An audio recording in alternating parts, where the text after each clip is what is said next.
Hi guys, today we learn how to get the extra login hour of a employee. Like we have a data here, name, shift start, shift end, and actually staff are getting log out, right? The logout time. So the calculation would be like this: equal to, first open the bracket. Now select the D column, like logout time, minus from the shift start or login time.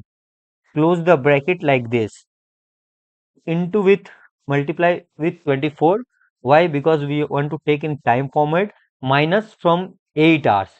8 hours is actual login hour, so that's why we are deducting from 8 hours. Now press on enter, you will get the, like this.